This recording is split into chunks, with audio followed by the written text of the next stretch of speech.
శ్రీమతి సబితా ఇంద్రారెడ్డి. అధ్యక్ష మంత్రి గారికి మరొకసారి విజ్ఞప్తి అధ్యక్ష. హోంగార్డులకు సంబంధించి గౌరవ ముఖ్యమంత్రి గారు కూడా ఇక్కడే ఉన్నారు కాబట్టి హోంగార్డులకు సంబంధించి స్పెషల్గా వాళ్ళు కూడా కానిస్టేబుల్స్ ఏ విధంగా పనిచేస్తున్నారు పోలీస్ డిపార్ట్మెంట్లో వాళ్ళు కూడా అట్లే చేస్తున్నారు. వాళ్ళకు సంబంధించి ఖచ్చితంగా నిర్ణయం తీసుకోవాలని కోరుతా ఉన్నాను అధ్యక్ష. అధ్యక్ష ప్రమోషన్ విషయంలో మంత్రి గారు చెప్పారు ఎక్కడ ఖాళీలు ఉంటే అక్కడ ఇస్తామని. అధ్యక్ష బాగా జనాభా పెరుగుతుంది, సిటీ పెరుగుతుంది, ఎక్కడైనా కూడా డిస్ట్రిక్ట్స్ పెరిగినాయి, మనవి కొత్త పోలీస్ స్టేషన్స్ ఏర్పాటు చేసుకుంటున్నాం. జస్ట్ లా అండ్ ఆర్డరే కాకుండా specialisation police stations, cyber crime బాగా జరుగుతుంది, సైబర్ క్రైమ్ పోలీస్ స్టేషన్ పెట్టొచ్చు, ఉమెన్కి సంబంధించి పెట్టొచ్చు అధ్యక్ష, మెట్రో పోలీసింగ్ పెట్టొచ్చు అధ్యక్ష. ఇట్లా రకరకాల పోలీస్ స్టేషన్స్ మొన్న ఈ మధ్య చూసాం హైదరాబాద్లో కల్తీకి సంబంధించిన కంప్లైంట్స్ ఎక్కువ వస్తున్నాయి కాబట్టి ఒక పోలీస్ స్టేషన్ క్రియేట్ చేశారు అధ్యక్ష.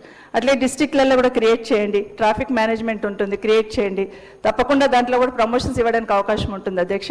అన్నిటికైనా ముఖ్యంగా 2 జోన్లకు సంబంధించి తేడా ఏదైతే ఉందో అక్కడ జోన్ 2లోనేమో 2012 వాళ్ళ ప్రమోషన్స్ వస్తే ఇక్కడ 89 వాళ్ళకు కూడా ఇంకా వస్తలేవు అధ్యక్ష జోన్ 1లో. కాబట్టి దయచేసి ఈ తేడాను రివ్యూ చేసి గౌరవ ముఖ్యమంత్రి గారికి రిక్వెస్ట్ ఏంటంటే రివ్యూ చేసి ఈ ప్రమోషన్స్ది అన్ని 2 జోన్లకు కూడా ఒకేసారి వచ్చేటట్టు చేయాలని మరొకసారి విజ్ఞప్తి చేస్తున్నా. ముఖ్యంగా హోంగార్డులకు సంబంధించి అధ్యక్ష, హోంగార్డులకు సంబంధించి గతంలో వాళ్ళ కుటుంబ సభ్యులకు వాళ్ళు చనిపోతే మనం ఉద్యోగం ఇస్తామని మాట ఇచ్చినారు అధ్యక్ష. ముఖ్యమంత్రి గారు ప్రభుత్వంలోకి వస్తే ఇస్తామన్నారు, దాన్ని కూడా ఆమోదించుకొని దయచేసి కోరుతా ఉన్నారు. గౌరవ మంత్రి గారు వారు మాజీ హోంమంత్రి, మనకు తెలుసు జోన్ 1 జోన్ 2 అనేటువంటిది ఇలా మనం ఏర్పరచుకున్నది కదా రాష్ట్రపతి గారు ఉత్తర్వుల మేరకు.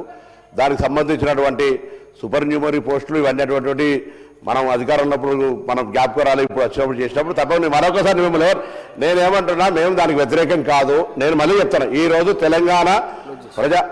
తెలంగాణ ప్రజాపాలన ప్రభుత్వము గౌరవ ముఖ్యమంత్రి గారు హోంశాఖ మంత్రిగా పోలీసులకు సంబంధించి ఫ్రెండ్లీ పోలీసింగ్ ఒకటే కాదు, అదేవిధంగా కఠినత్వం ఎవరైతే క్రిమినల్స్ పట్ల గతంలో ఫ్రెండ్లీ పోలీస్ పేరు మీద పోలీసులు వాడుకోవడానికే కాకుండా పోలీసులను క్రిమినల్స్ పట్ల చాలా సీరియస్గా ఉండే విధంగా చర్యలు తీసుకుంటూ సోషల్ యాక్టివిటీస్లో కూడా వాళ్ళటువంటి ఇన్వాల్వ్ చేస్తూ వాళ్ళ పట్ల నేను మళ్ళీ చెప్తాను, ప్రమోషన్స్ వేకెన్సీ అరైజ్ మీద వేకెన్సీస్ ప్రకారంగానే వస్తాయి.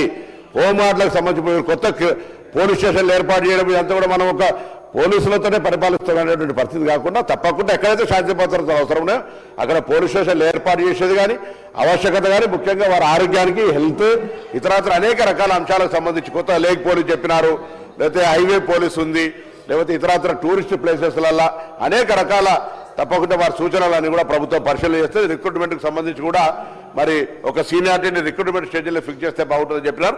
తప్పకుండా దాని పట్ల కూడా ఆలోచన చేస్తామనేటువంటి మాట కూడా ఈ సందర్భంగా మరి మీ ద్వారా సభ తెలియజేస్తాను అధ్యక్ష. Serial number 43 question number 2034 minister for